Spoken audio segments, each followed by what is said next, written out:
Hi guys, just a quick review on mods done on the Double Horse 9053. As you can see here, the parts laid out of the parts that have been upgraded and replaced. There's a lot of videos on YouTube at the moment about the upgrades and mods you can do on a 9053, so I'm not going to go into how you reverse blades or anything else. But just laid out in front of you, as you can see, are the parts that have come off and just some of the things you can do to improve the performance and the look of the helicopter.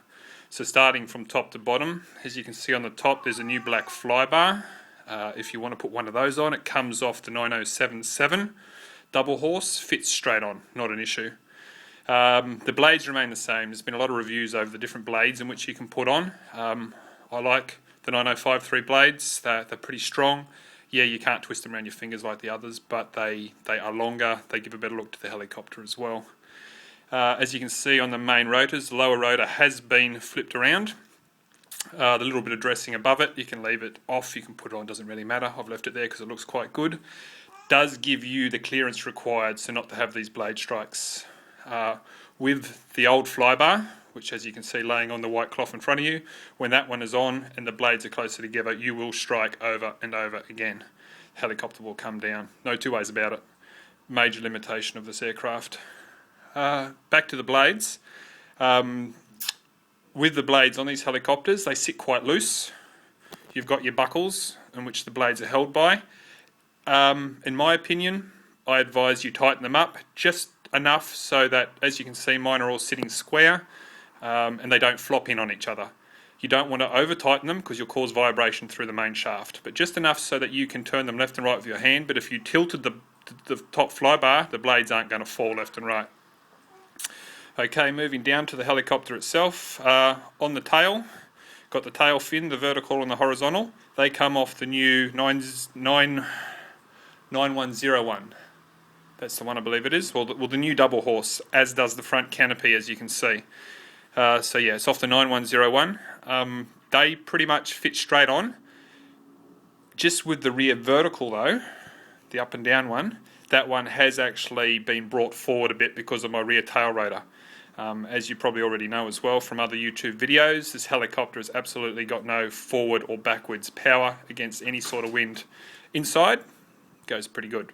But with this new tail rotor, which comes off the Alloy King, it again pretty much fits straight onto the helicopter. The only thing you need to do, screw and everything stays the same, just the top of the tail rotor.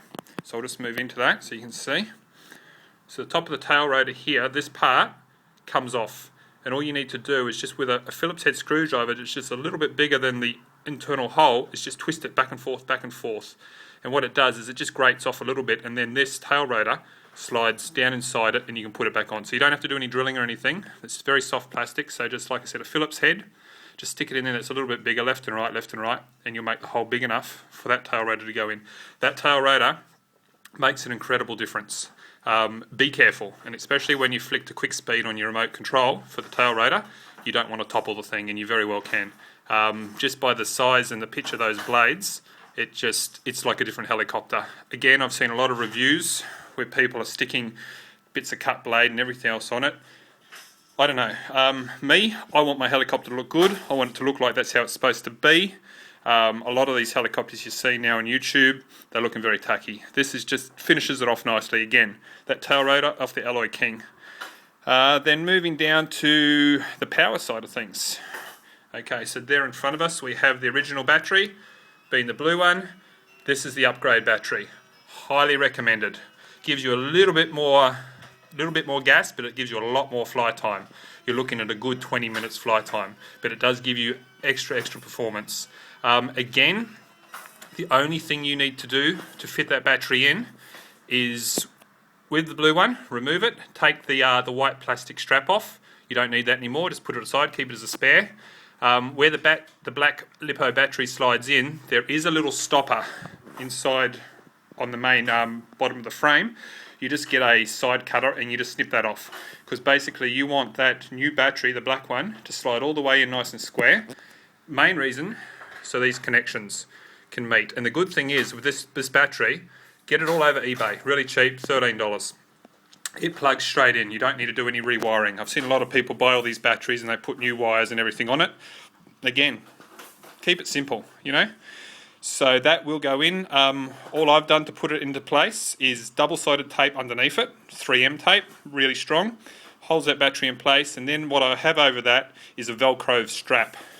And the Velcro strap just wraps around the main frame, and it's just a second point of contact. So if for some reason that 3M gave away, which believe me it won't, the Velcro tape is your backup. Okay, again, just looking at the helicopter as a whole, as you can see, it just totally transforms the look of the 9053, takes it from a toy-like helicopter to a very classy looking machine. And again, with the rear tail rotor, the battery, and that top flybar, and putting the extra distance between those main blades, you've got a completely different helicopter. Double horse maybe should take these into consideration when they build their next machine, but it's trial and error, and everyone has good ideas, and these are some of the best ideas that have been on YouTube that I've sort of pulled from different people, put together myself. But yeah, as you can see, the finished product is really quite specky. And just one last thing, there are people out there saying on the tail boom it's too long, cut 5mm off the end. Don't do that, not necessary. Quite simply, if the tail is a bit long, and yes, they are tail heavy, so they do tend to, when you power them up, want to go backwards a bit, you just simply get a $2 coin. Well, in Australia, the $2 coins are exactly the right size, but any sort of weight, and with a bit of double-sided tape, put it in the very tip of the nose. Alternatively, slide your battery forward a little bit. Again, it's just a weight issue. You don't need to cut anything off the tail. You just increase the weight in the nose, only minutely, and that will give you level flight. Slide it a bit further forward, and whenever you take off, it'll tend to want to go forward than backwards. Again, once you power up that rear tail rotor, like I said, the one off the Alloy King, you'll be quite surprised the performance in which you get. Great helicopter, love it, had a couple of them. The first one, didn't do any modifications to it.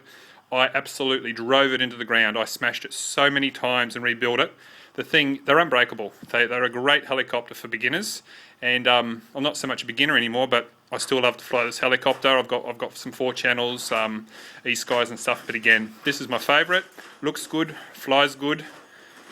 Thanks, guys. I hope this gives you some good tips, and keep on flying.